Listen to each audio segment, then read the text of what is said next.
안녕하세요. 신앙송과 책 읽기 서태연 TV입니다. 오늘은 나다니엘 호손의 큰 바위 얼굴을 낭독해 드리겠습니다. 구독과 좋아요 꼭 잊지 마시고 함께 감상해 보시기 바랍니다.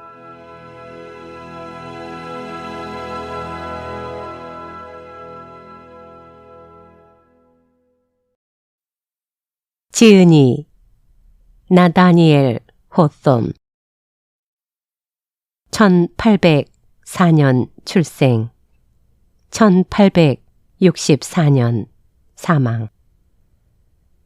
미국의 소설가. 미국 매사추세츠주 세일럼 출생. 10살 무렵 다리를 심하게 다쳐 약 2년간 집에서만 지내면서 문학 수업을 받았다. 1821년 보든 대학교에 입학해 롱펠로우 등과 교우 관계를 유지했다. 대학 졸업 후 소설 작법을 터득하기 위해 12년간 책을 읽으면서 은거 생활을 했다. 1837년 트와이스 톨드 테일스를 발표했다.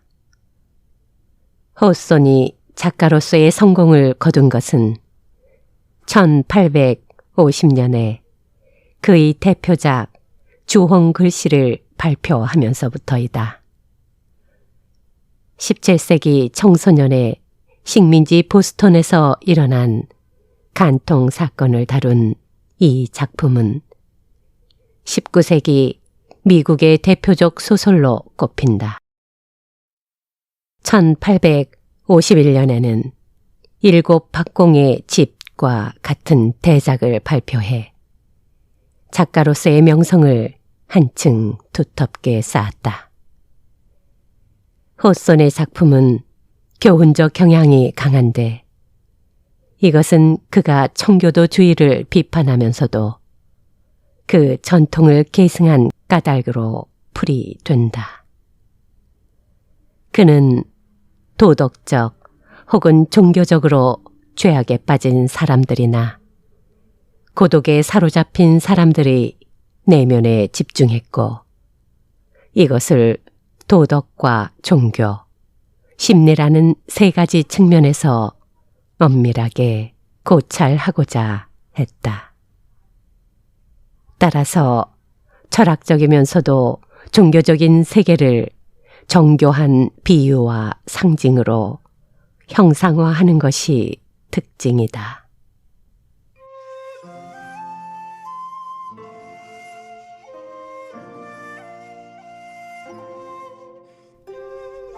큰 바위 얼굴.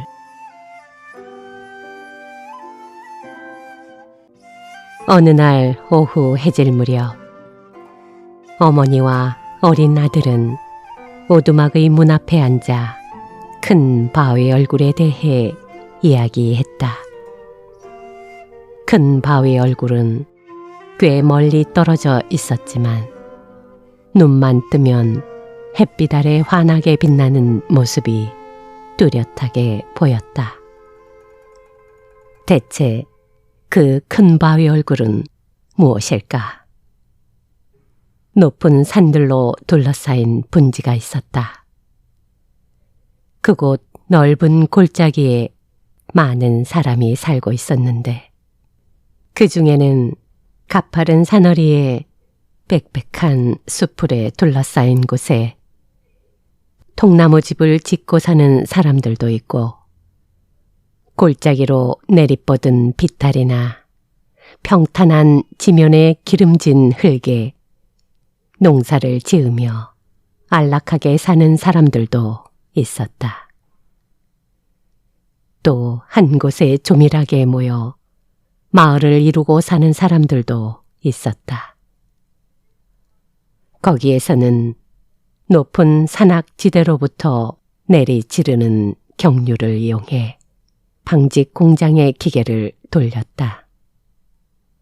아무튼 이 골짜기에는 주민 수도 많았고 살림살이 모양도 가지가지였으나 그들에게 한 가지 공통된 점은 모두가 그 큰 바위 얼굴에 대한 일종의 친밀감을 가지고 있다는 것이었다.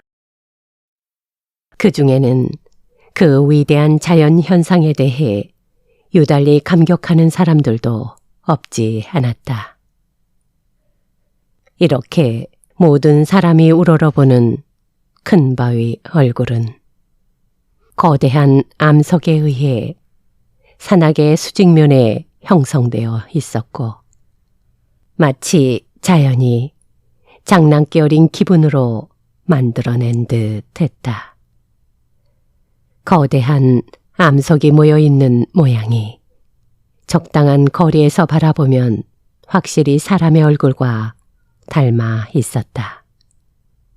이 바위 얼굴은 마치 굉장한 거인이나 타이탄이 절벽 위에 자기 자신의 얼굴을 조각한 것처럼 보였다.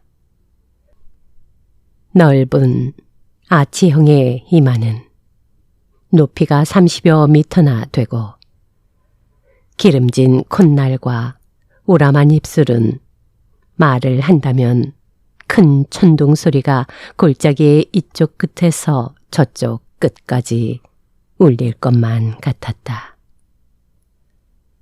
그러나 가까이 가서 보면 그 거대한 얼굴의 윤곽은 없어지고 무겁고 큰 바위들이 폐허처럼 질서 없이 포개져 놓인 것처럼 보였다. 그러다 차차 뒤로 물러서면 그 신기한 형상이 점점 드러났고 멀어질수록 더욱더 사람의 얼굴과 같아져서 본래의 거룩한 모습을 볼 수 있었다. 그리고 얼굴이 희미해질 만큼 멀리서 보면 큰 바위 얼굴은 구름과 안개에 쌓여 정말로 살아있는 것처럼 보였다. 이곳 아이들이 큰 바위 얼굴을 보며 자란다는 것은 큰 행운이었다. 큰 바위 얼굴은 생김이 숭고하면서도 웅장하고 표정이 부드러워 온 인류를 사랑으로 감싸고도 남을 것 같았기 때문이다. 그러니 그것을 그저 보는 것만으로도 큰 가르침이 되었다. 사람들은 구름을 비추며 부드러움을 햇빛 속에 불어넣는 그 인자한 큰 바위 얼굴 덕분에 이 골짜기의 땅이 비옥해졌다고 믿었다.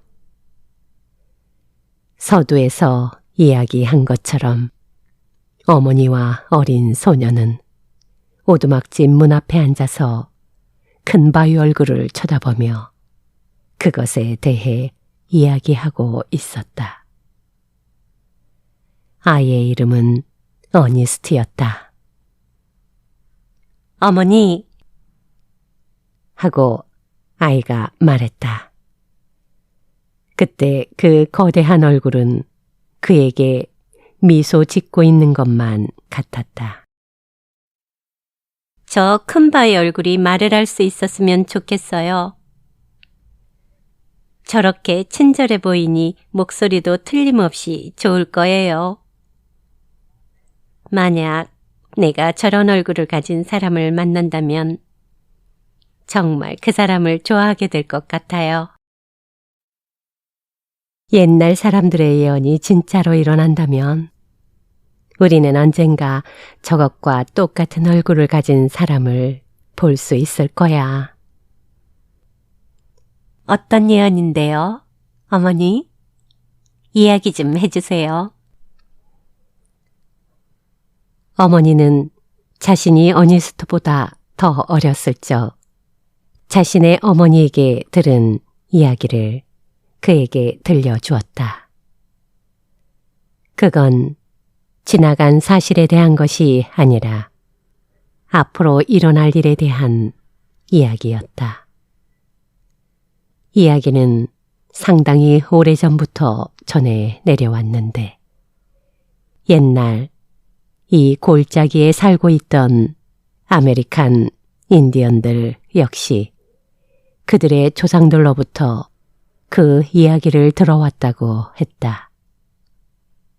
그 조상들의 말에 따르면 산골짜기의 시냇물과 나무 끝을 스치는 바람이 이야기를 속삭여 주었다는 것이다. 이야기의 요지는 이러했다. 장차 이 근처에 한 아이가 태어날 것인데 그 아이는 고아한 인물이 될 운명을 타고날 것이다. 어른이 되는 동안 그 아이의 얼굴은 점점 큰 바위 얼굴을 닮아갈 것이다. 아직도 많은 사람들은 열렬한 희망과 변하지 않는 신념으로 이 오래된 예언을 믿는다고 했다. 하지만 아무리 기다려도 그 얼굴을 가진 사람을 만나지 못했으므로 사람들은 예언이 그저 허황된 이야기라고 결론 지었다. 예언이 말하는 위대한 인물이 아직 나타나지 않았던 것이다. 어머니, 얼른 커서 그런 사람을 만나보았으면 좋겠어요. 어니스트는 손뼉을 치며 외쳤다. 그의 어머니는 상냥하고 사려 깊은 부인이어서 어린 아들의 희망을 깨뜨리지 않는 것이 현명한 일이라고 생각했다. 그래서 그녀는 아들에게 말했다. 너는 아마도 그런 사람을 만날 수 있을 거야. 어니스트는 어머니가 해준 이야기를 절대로 잊어버리지 않았다. 큰 바위 얼굴을 쳐다볼 때마다 그의 마음속에 그 이야기가 떠올랐다. 그는 자신이 태어난 그 오두막집에서 유년 시절을 보냈다. 언제나 어머니 말씀을 따랐고 어머니가 하는 모든 일을 그의 조그마한 손으로 그리고 사랑하는 마음으로 도와드렸다. 그렇게 해서 그는 행복하면서도 가끔 깊은 생각에 잠기는 온순하고 겸손한 소년이 되어갔다. 밭에서 일했기 때문에 햇볕에 얼굴이 검게 그을렀지만 그의 얼굴에는 유명한 학교에서 교육받은 소년들보다 더한 총기가 어려 있었다. 어니스트에게는 선생님이 없었다. 선생님이 있다면 그것은 큰 바위 얼굴이었다. 어니스트는 하루의 일이 끝나면 몇 시간이고 그 바위를 쳐다보았다. 그 얼굴이 자신을 알아보고 격려하면서 친절한 미소를 보내준다고 생각했다. 그 큰 바위 얼굴이 어니스트에게만 더 친절하게 비칠 리는 없었지만 그렇다고 해서 어린 어니스트의 생각을 덮어놓고 틀렸다고만은 할 수 없는 일이다. 사실 믿음이 깊고 순진한 사람은 다른 사람들이 보지 못하는 것을 볼 수 있고 모든 사람이 다 누리는 사랑이 그의 특별한 몫이 되기도 하는 것이니 말이다. 그러던 어느 날 이 분지 일대에는 마침내 큰 바위 얼굴처럼 생긴 우인이 나타났다는 소문이 떠돌았다. 여러 해 전에 한 젊은 사람이 이 골짜기를 떠나 먼 항구로 가서 가게를 냈다. 그의 이름은 그의 본명이 원래 그런 건지 아니면 처세술 때문에 그런 별명이 붙은 것인지는 모르지만 게더골드, 수전노라는 뜻. 게더골드라고 했다. 빈틈없고 눈치가 빠른 데다가 세상 사람들이 재수라고 부르는 행운을 타고나서 그는 대단한 거상이 된 것이다. 그는 자신이 소유한 재산을 헤아리는 데만도 오랜 시간이 걸릴 만큼 큰 부자가 되었을 때 그의 고향을 떠올렸다. 그는 고향으로 돌아가 여생을 마치겠다고 작정했다. 이런 결심하에 그는 백만장자가 살기에 적합한 대궐 같은 집을 짓기 위해 능숙한 목수를 고향으로 먼저 보냈다. 벌써 골짜기에는 게더골드야말로 지금까지 기다렸던 예언의 인물이요. 그의 얼굴은 틀림없이 큰 바위 얼굴 그대로일 거라는 소문이 돌았다. 지금까지 그의 아버지가 살고 있던 초라한 농가 집터에 마치 요술을 부려놓은 듯한 굉장한 건물이 들어선 것을 본 사람들은 그 소문을 더욱 확신하게 되었다. 어니스트는 드디어 예언의 인물이 나타났다는 생각으로 몹시 설레었다. 그는 막대한 재산을 가진 게더골드가 자손으로 큰 바위 얼굴의 미소와 같이 너그럽고 자비롭게 모든 사람들의 생활을 돌봐줄 것이라고 생각했다. 그는 늘 그래왔던 것처럼 큰 바위 얼굴이 자신의 시선에 답하며 친절하게 자기를 내려다보고 있다고 생각했다. 그때 구불구불한 길을 따라 다가오는 마차 바퀴 소리가 들렸다. 야, 그가 온다. 게더골드가 도착하는 광경을 보려고 모여있던 사람들이 외쳤다. 위대한 게더골드 씨가 오셨다. 네 마리의 말이 끄는 마차가 길모퉁이에서 속력을 내어 달렸다. 마차 속에서 유리창 밖으로 몸을 반쯤 내민 늙은이의 얼굴이 나타났는데 마이더스의 손으로 빚어 만든 것처럼 피부가 노르스름했다. 이마는 좁았고 작고 매서운 눈가에는 수많은 잔주름이 잡혀 있는 데다가 얇은 입술을 꼭 다물고 있어 더욱더 입술이 얇아 보였다. 큰 바위 얼굴과 똑같다. 사람들은 소리를 질렀다. 옛날 사람의 말이 맞았어.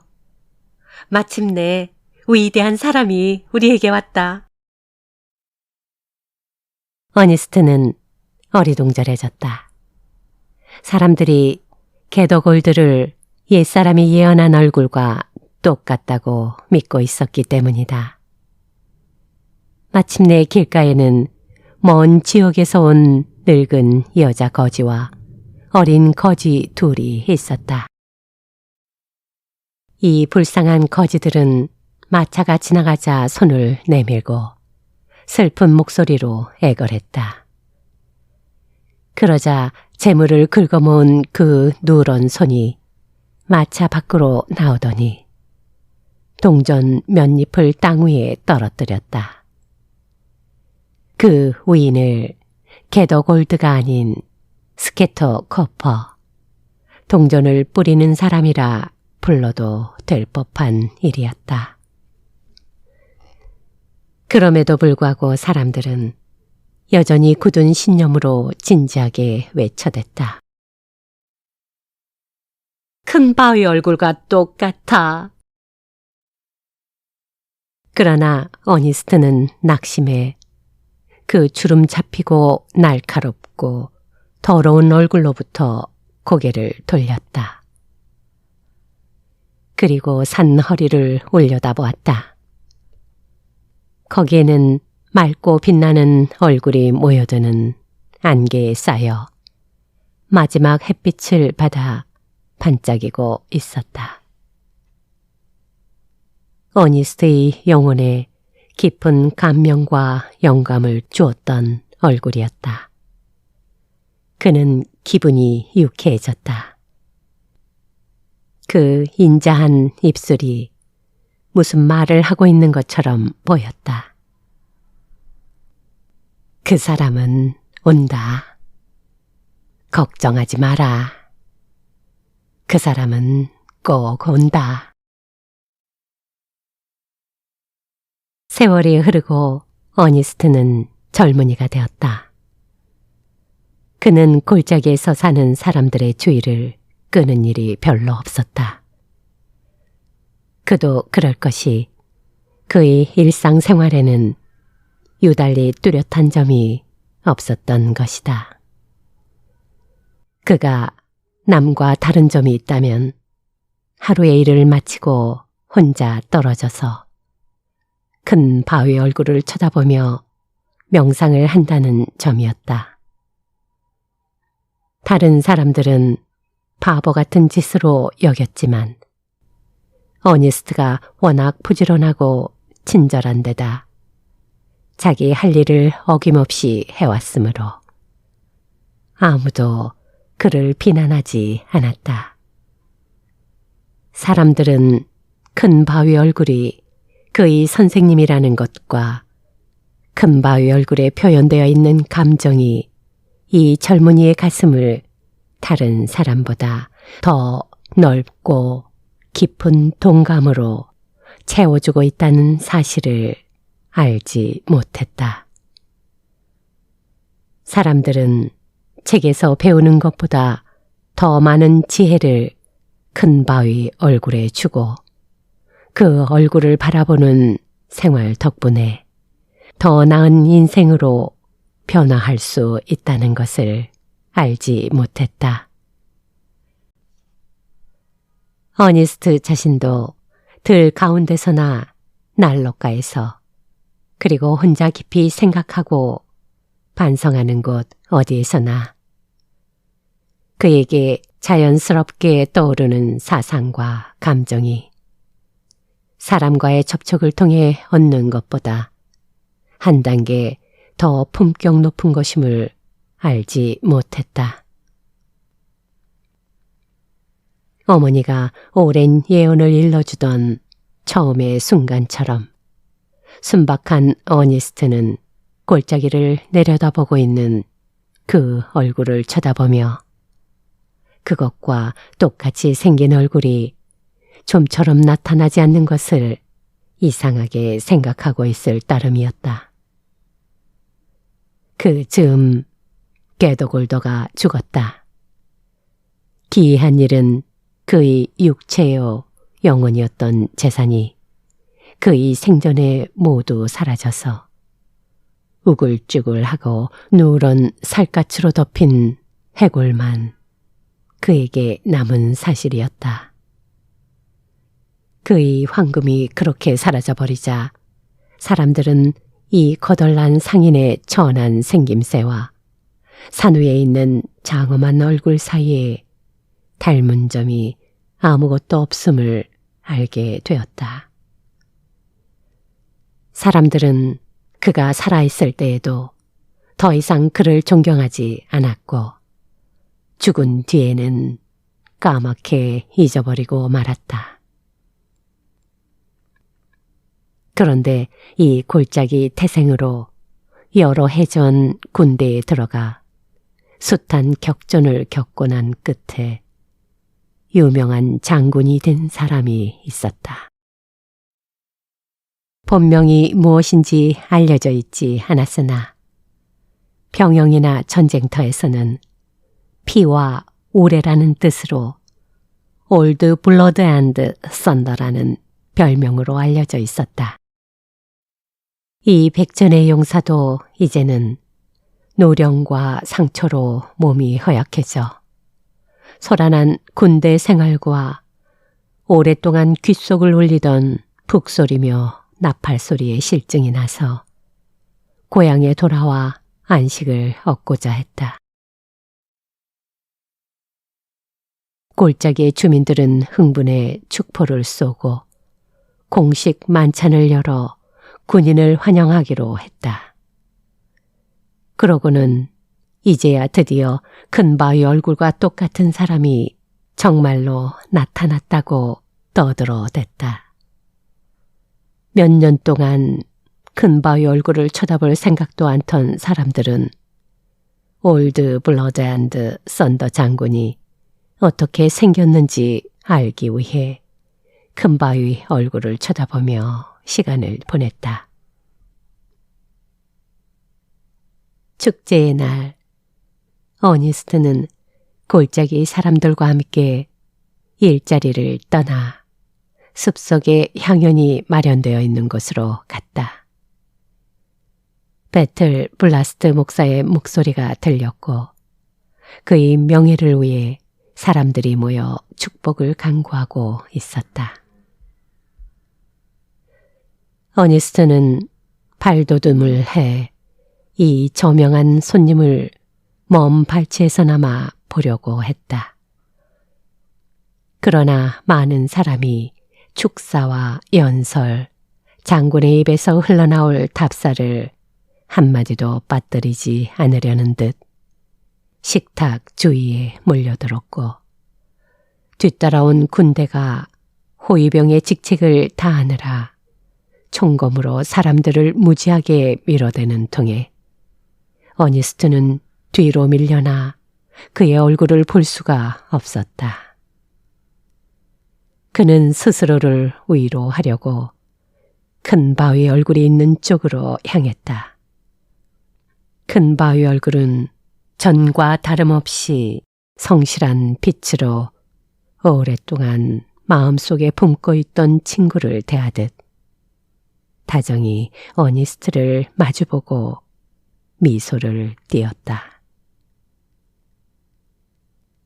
이때 이 영웅의 용모와 멀리 산허리 위에 있는 얼굴을 비교해보고 있던 사람들의 목소리가 들렸다. 판에 박은 듯 똑같아. 한 사람이 기뻐 날뛰면서 외쳤다.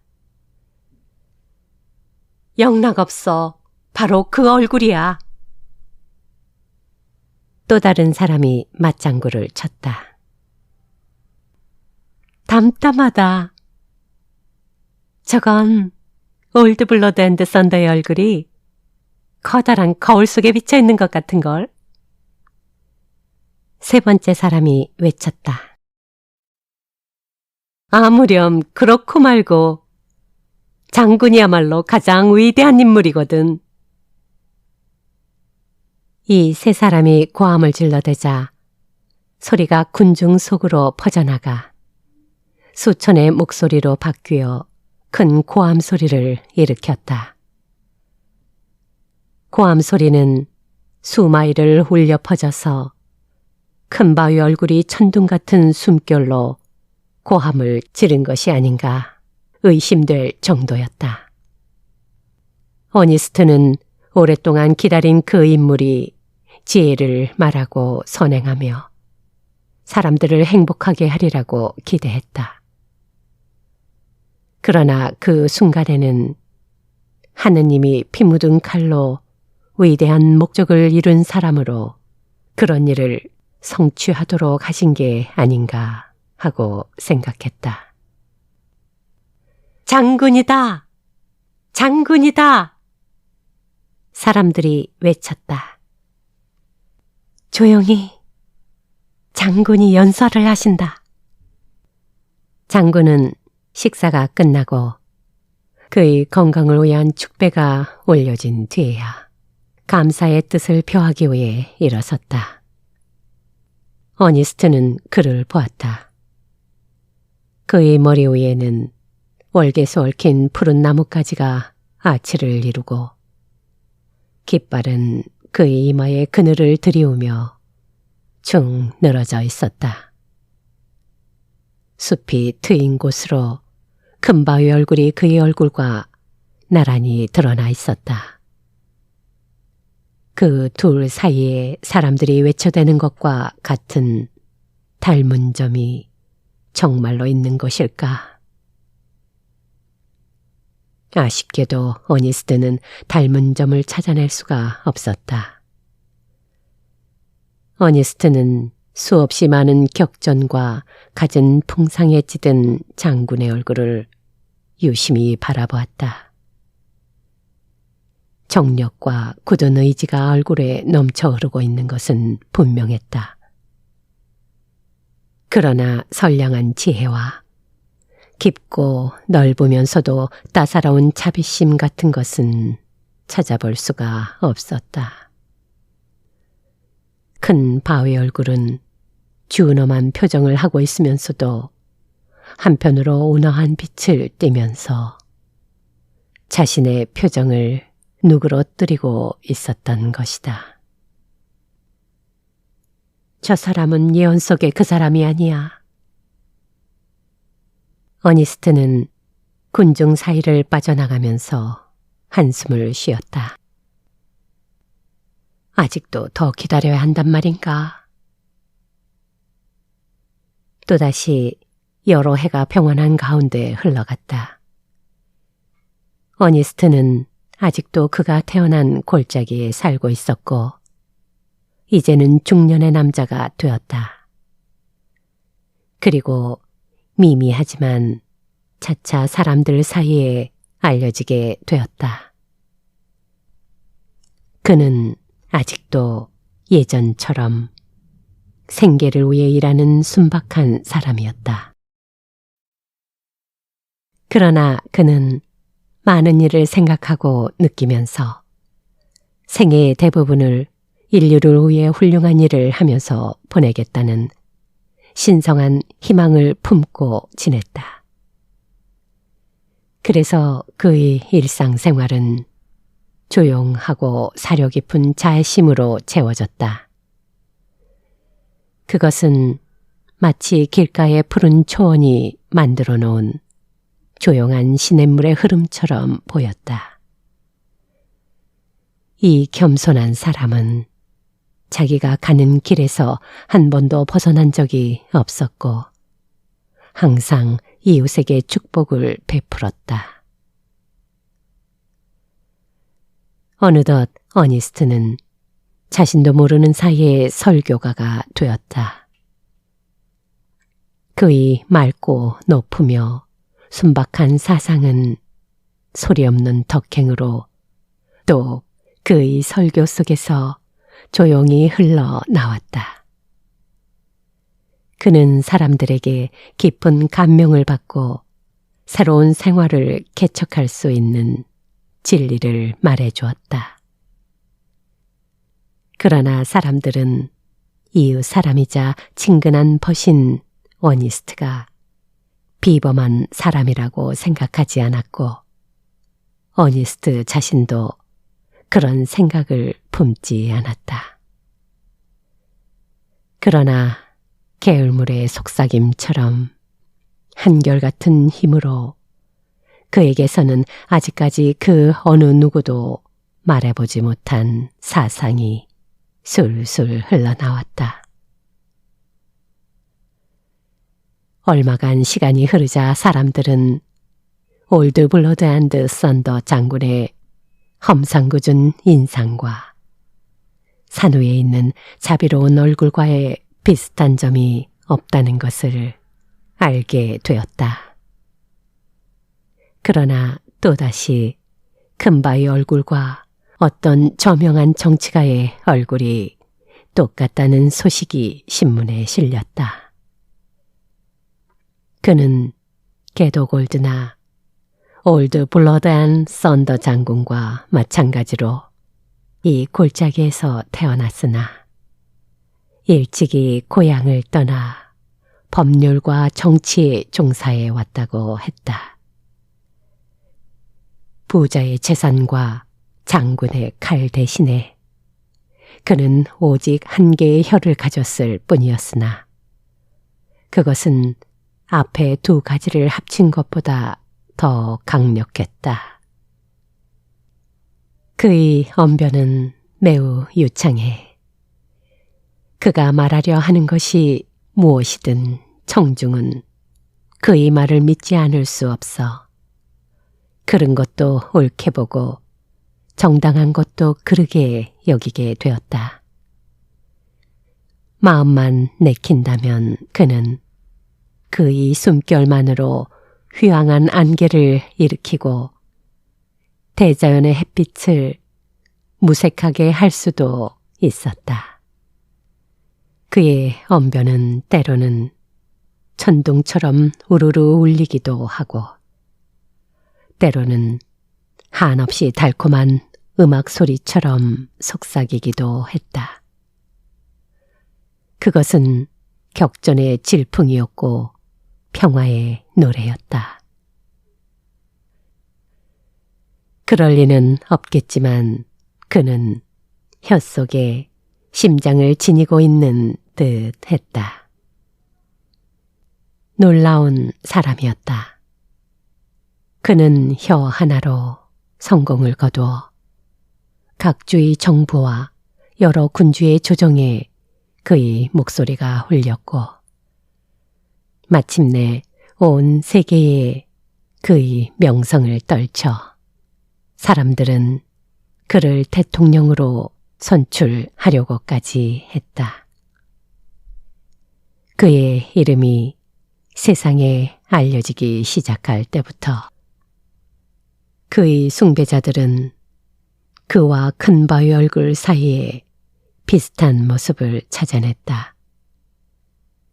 이 신사는 바위 같은 얼굴이라는 뜻으로 올드 스토니 휘즈라는 이름으로 전국에 알려졌다. 친구들이 그를 대통령으로 추대하려고 전력을 다하고 있을 때 그는 자기 고향인 이 골짜기를 방문하려고 길을 떠났다. 기마 행렬은 주 경계선에서 그를 맞기 위해 떠났고 모든 사람들은 일을 쉬고 길가에 모여 그가 지나가는 것을 보려고 했다. 사람들 속에 어니스트도 있었다. 기마 행렬은 말굽 소리도 요란하게 달려왔다.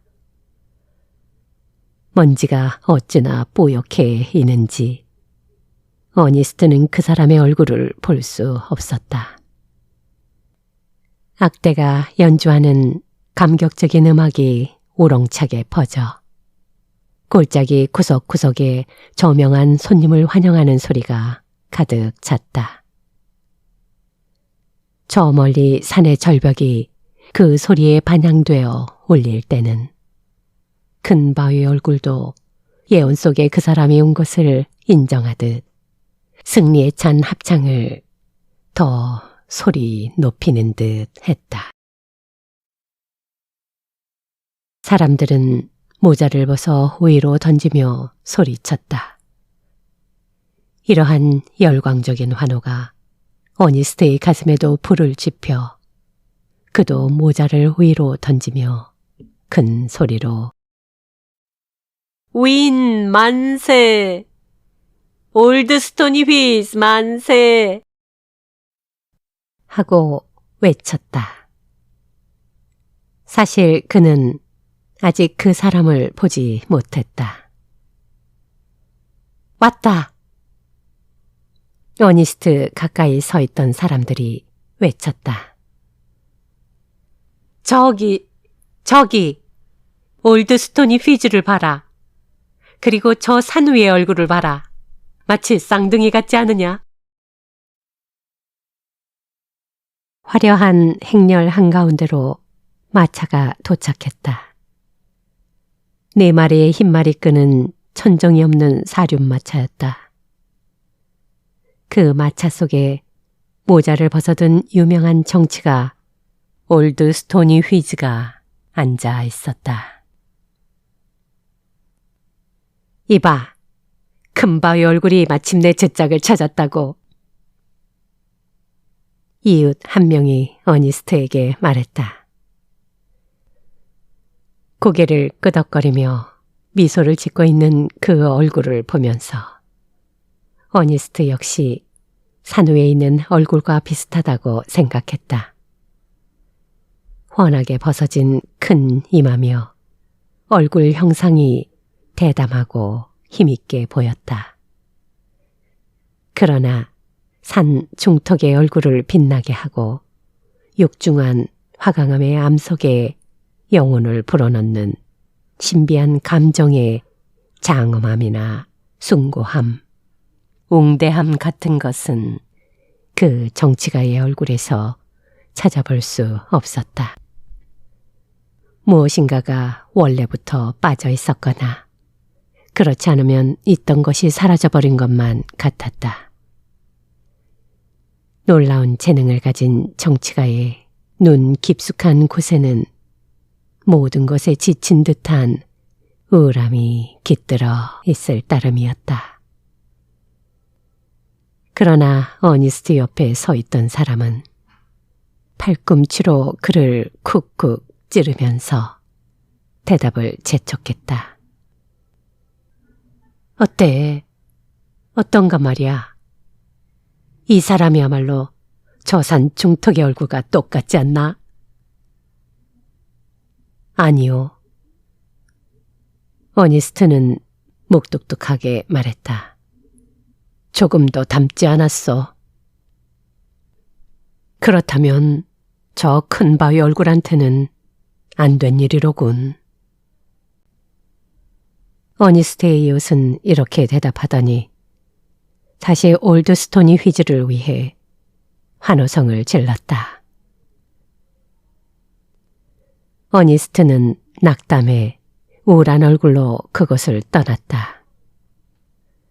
예언을 충분히 실현시킬 수 있는 사람이 그렇게 하지 않고 있었기 때문에 이번 실망은 어느 때보다 더 컸다.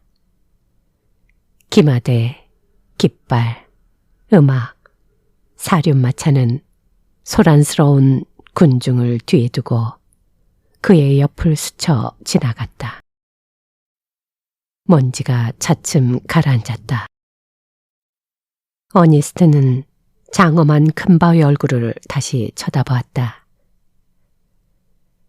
나는 여기에 있다, 어니스트. 그 인자한 입술이 말하는 듯했다. 나는 너보다 더 오래 기다려왔다. 그러나 아직 지치지 않았으니 걱정 말아라. 그는 곧 올 것이다. 세월은 빨리 지나갔다. 어니스트의 머리에도 서리가 내렸다. 이마에는 점잖은 주름살이 잡히고 양쪽 뺨에는 고랑이 생겼다. 그는 늙은이가 되었다. 그러나 헛되이 나이만 먹은 것은 아니었다. 머리 위의 백발보다 더 많은 현명한 생각이 머릿속에 담겨 있었고 이마와 뺨의 주름살에는 인생의 갖가지 시련을 통해 얻은 슬기가 간직되어 있었다. 추구한 것도 원한 것도 아니었으나 많은 사람이 쫓아다니는 명성이 그에게 찾아와 그의 이름은 그가 살고 있던 산골을 넘어 세상에 널리 알려지게 되었다. 대학 교수들 그리고 대도시의 사람들조차 어니스트와 만나 이야기하기 위해 멀리서 찾아왔다. 이 순박한 농부가 다른 사람들과 다른 고아하고 깊은 사상을 가지고 있다는 소문이 해외까지 퍼졌다. 어니스트의 사상에는 천사와 일상의 친구처럼 이야기하는 듯한 조용하고 친숙한 오염이 있었다. 현인이든 정치가든 혹은 박애주의자든 어니스트는 방문객을 성실하게 맞아들여 그들과 자유로이 이야기를 나누었다.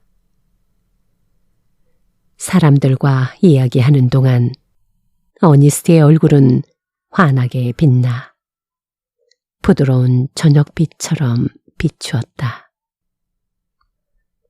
그와 나눈 충실한 대화를 가슴에 깊이 새기고 사람들은 작별을 구하며 떠나갔다.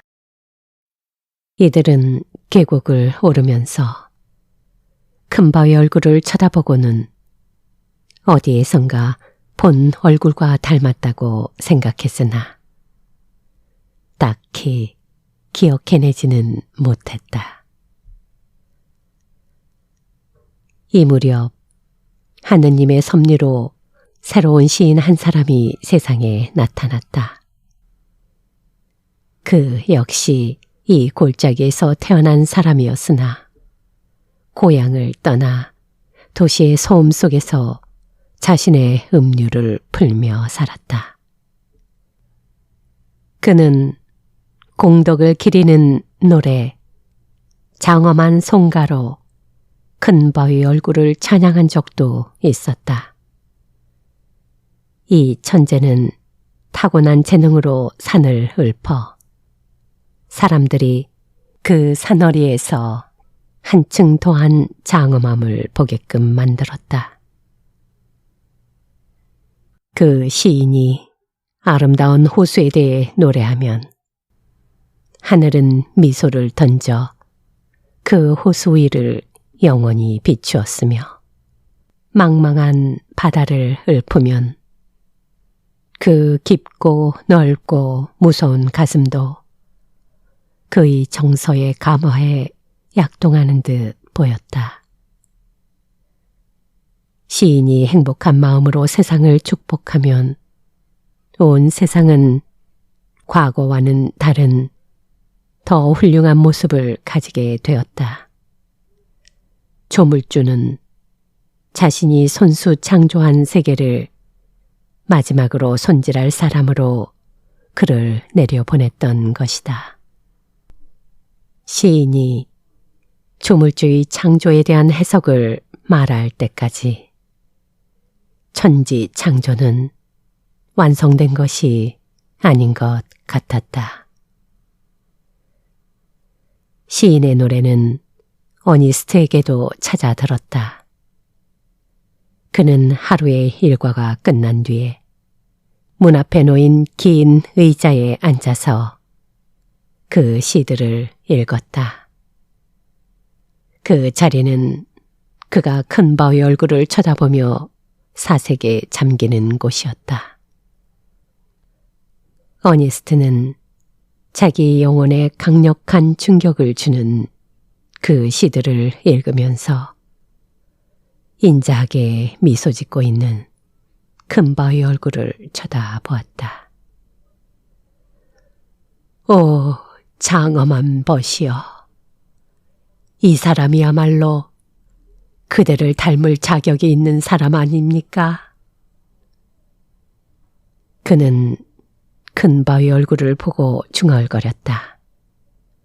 그 얼굴은 미소 짓는 것 같았지만 아무 대답이 없었다.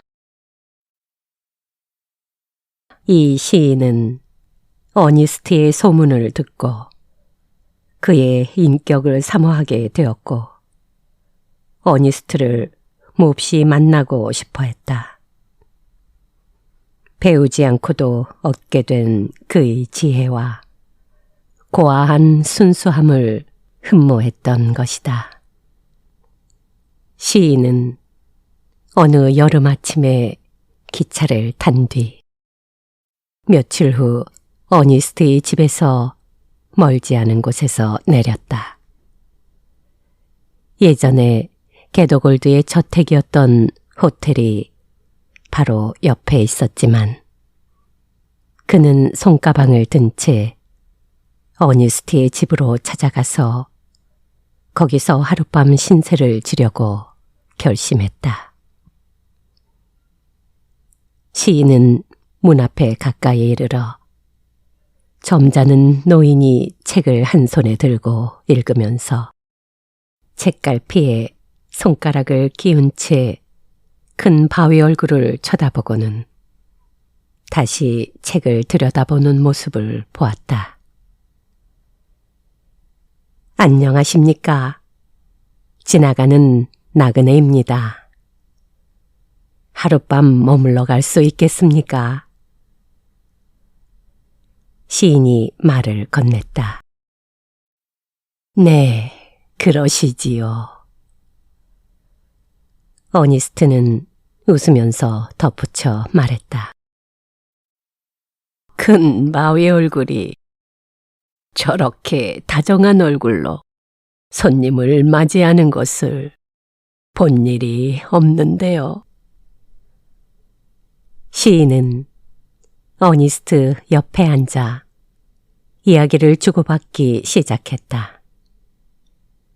시인은 지금까지 재치있고 지혜로운 사람들과 적잖이 이야기를 나누어 왔지만 어니스트처럼 자유자재로 사상과 감정이 우러나오면서도 소박한 말솜씨로 위대한 진리를 알기 쉽게 말하는 사람을 본 적이 없었다.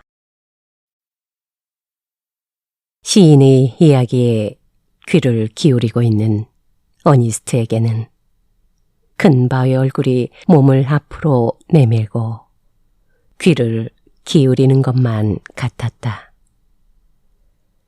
그는 열심히 시인의 빛나는 눈을 들여다 보았다. 손님께서는 비범한 재주를 가지셨는데 대체 뉘십니까? 어니스트가 물었다. 시인은 어니스트가 읽고 있던 책을 가리키며 대답했다. 당신께서는 이 책을 읽으셨지요? 그러면 저를 아실 겁니다. 제가 바로 이 책을 지은 사람입니다. 어니스트는 다시 한번 열심히 시인의 모습을 살폈다. 그러고는 큰 바위 얼굴을 쳐다보더니 이상하다는 표정으로 다시 한번 더 손님을 쳐다보았다. 그의 얼굴에 실망의 빛이 떠올랐다. 어니스트는 머리를 흔들며 한숨을 쉬었다. 왜 슬퍼하십니까? 시인이 물어보았다. 저는 일생 동안 예언이 실현되기를 기다리고 있었습니다. 저는 이 시를 읽으면서 이 시를 쓴 분이야말로 예언을 실현시켜줄 분이 아닐까 하고 생각했습니다. 어니스트의 대답에 시인은 약간 미소를 띠면서 말했다.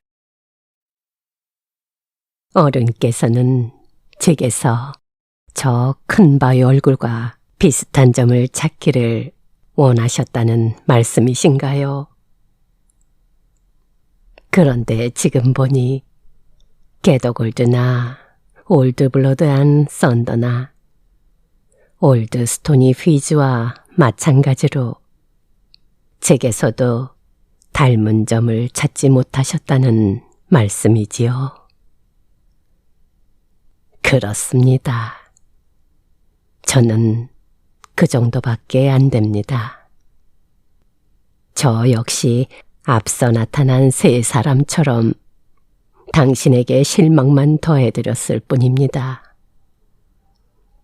정말로 부끄럽고 슬픈 이야기입니다만 저는 저기 있는 인자하고 장엄하게 생긴 얼굴에 비할 가치가 없는 인간입니다. 어째서요? 이 시집에 담긴 생각이 신성하지 않단 말씀입니까? 어니스트는 시집을 가리키며 슬픈 목소리로 물었다. 그 시에는 신의 뜻을 전하는 바가 있습니다. 하늘나라 노래에 먼 메아리 정도는 들릴 것입니다. 친애하는 어니스트 씨여. 그러나 제 생활은 제 사상과 일치하지 못했습니다. 저 역시 큰 꿈을 가졌었지만 그것들은 다만 꿈으로 그쳐 빈약하고 천한 현실 속에서 사는 것을 택하게 되었고 실제로 또 그렇게 살아왔습니다. 솔직하게 말씀드리자면 제 시 속에 쓰여있는 자연과 인생에 깃든 장엄함이라든지 아름다움, 선함 같은 것에 대해 제 자신이 신념을 가지지 못할 때도 있었습니다.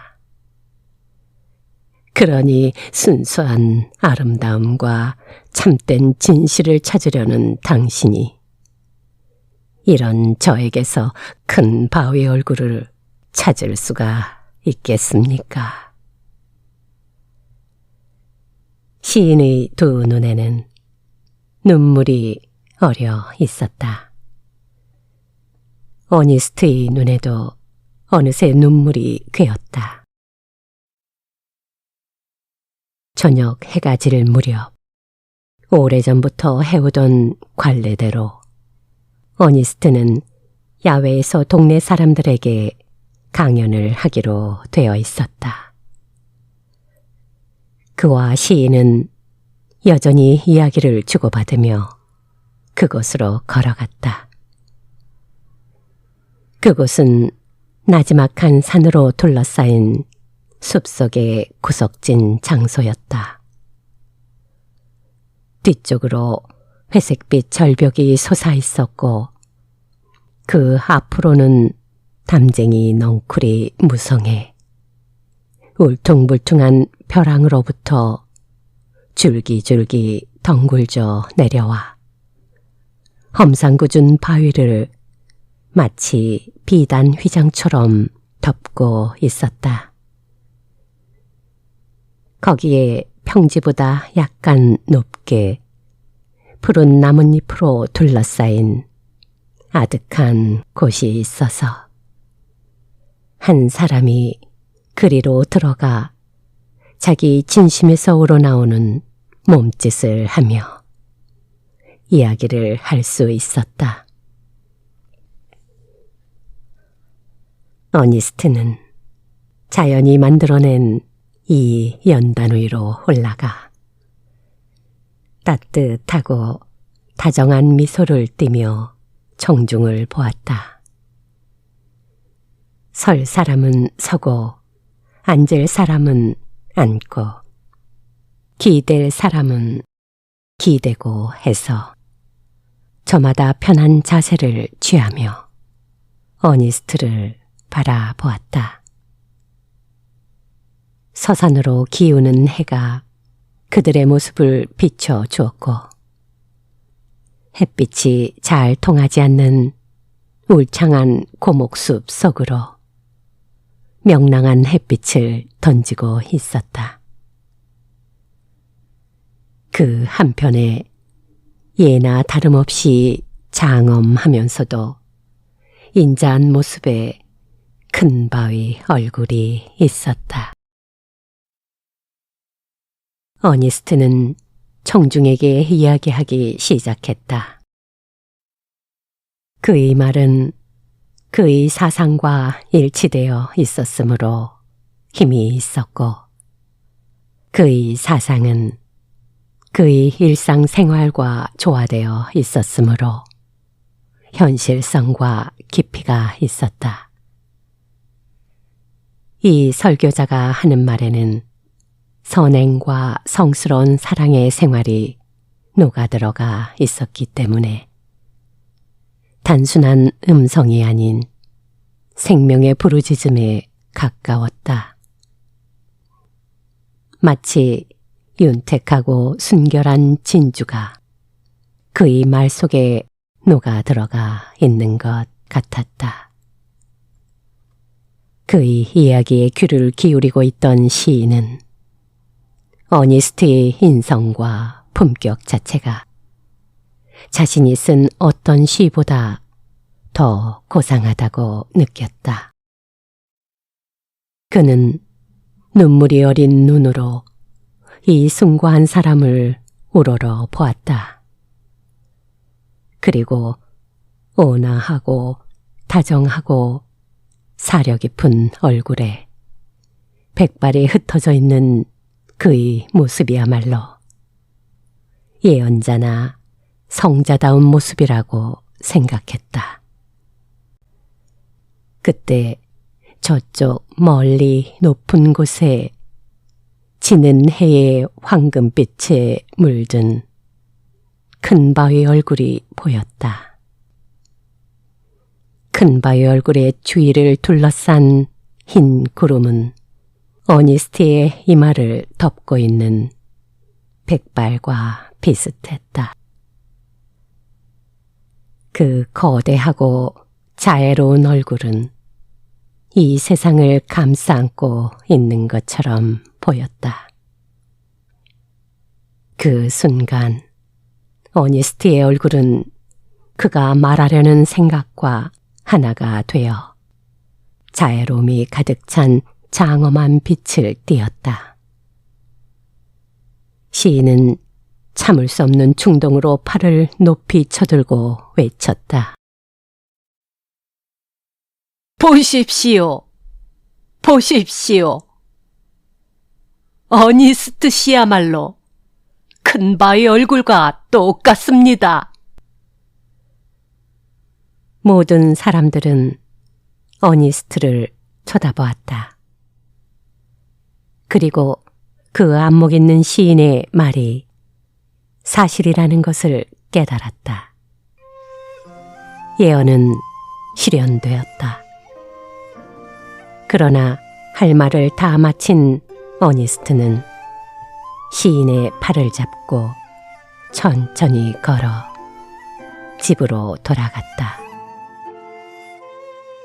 그는 여전히 자기보다 더 현명하고 선량한 사람이 큰 바위 얼굴 같은 용모를 가지고 나타나기를 마음속으로 바랐다.